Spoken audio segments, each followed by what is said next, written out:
Hello, my name is Jack. This is my informative speech. This is my 5-person audience. I'm sure we all like a little getaway. Take a couple days off, put all your worries to the side, but damn it, it's hard. Everything about going on vacation is stressful. Hotels, flights, activities, where to eat, what to eat, all these things make vacation a little less like vacation and a little more like work. So this is my guide to show you the do's and don'ts of vacationing in a ski town to help you get the most out of your time and the most out of your money. So my name is Jack. I grew up in the mountains of Colorado, just a few minutes drive from world-class skiing. Breckenridge, Vail, Aspen, Telluride, all these places were basically my stomping grounds growing up. I've been skiing for 19 years now, and I've worked every corner of the ski industry. On the mountain, ski patrol, ski rentals, restaurants, equipment sales, you name it, I've probably dipped my toe in the water. So today I'm going to show you how to spend your time on vacation, because time is money and throwing money at problems to make more time really doesn't make a lot of sense. So let's start with time. Planning in advance. Investing in stuff that will directly affect your experience is worth it. Lift tickets, rentals, lessons, and hotels are essential. If you're coming to ski, you want the experience to be the nicest part. Starting with tickets. Tickets can get expensive, and they can get expensive quick. Especially during the busy season, which is late December to about March, tickets can be like $100 to $300 per person per day. So my advice is buy a ski pass and buy it early. It almost is always cost effective to buy a ski pass, especially if you're staying more than like 4 or 5 days. And then the longer you stay, the cheaper the ski pass becomes, and you can come back multiple times a year without having to sell another limb to afford the tickets. Next, rentals. Equipment is crucial to having a good experience. You travel all this way to ski, it might as well be good. First, you're gonna wanna make sure you rent from an outlet that will let you reserve ahead of time. It's usually cheaper, and it guarantees that you have skis and boots to use. You really don't wanna be scrambling day of to find equipment. Next is quality. The first upgrade I would make to equipment is buying your own boots once you stop growing. Go to a reputable outfitter, spend a couple hours and get a pair of boots that fit the type of skier or snowboarder you are. And don't forget, your boot fitter is your best friend.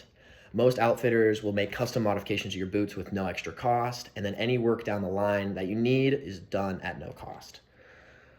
Boots are definitely the first purchase you should make. The comfort level, the performance, and the confidence level will all go up when you get your own pair of boots. On to learning to ski or snowboard. If it's the first time or you're inexperienced and you haven't skied in a while, lessons are basically gold. A good lesson on the first day of your trip will help you get your feet underneath you and will help you enjoy yourself a lot more. But this is a thin line to walk. This sport isn't easy. If it was, people's whole careers wouldn't be dedicated to teaching you how to do it. So here's a little rule of thumb with learning to ski versus learning to snowboard. Skiing is harder, but it's easier to get good at, while snowboarding is easier to learn, but it's harder to get good at.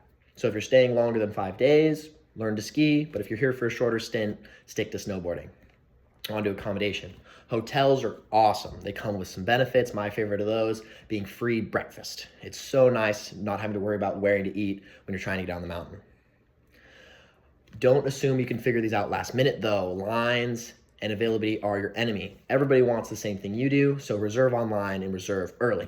Continuing with timing, hitting the slopes early is the best way to avoid crowds and getting the best conditions. My favorite saying is early birds get the corduroy. The best snow is first snow. Don't waste your time in bed. Good tracks wait for nobody. Beyond skiing, some non-skiing related activities are definitely a must. I like hot tubs and hot springs and fondue. I can't tell you why, but they're definitely the best. But make sure don't overbook yourself.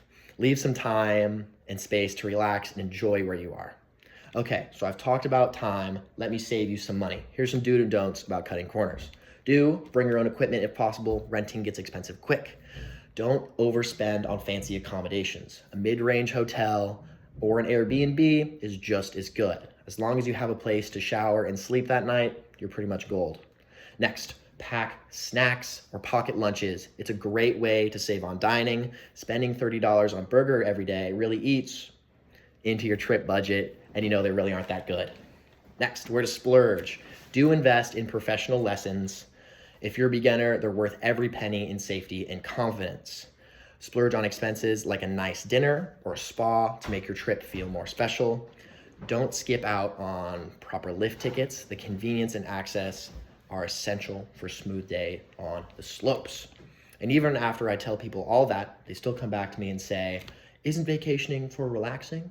It sounds a lot like work. And why not go all out on expenses? A little preparation upfront ensures that you'll be more relaxed on your trip. You can have an amazing time without breaking the bank, leaving you guilty-free to enjoy what truly matters. Now, to summarize, you are at the best place in the world, up in the mountains. This is what you need to remember. Plan ahead, reserve hotels, equipment, and buy a ski pass. If you can, save on fancy hotels and food while on the mountain. You can always bring your own food, and purchasing your own boots is very much a worthy investment. And lastly, splurge on lessons and a nice meal. It will make your trip feel more homey and give you a lasting impression. Follow these tips and your ski town getaway will be everything you've dreamed of without burning a hole in your pocket. So grab your gear, layer up, and let the mountains leave you with memories and not mistakes. And this is my audience again. She had to step out and get a phone call.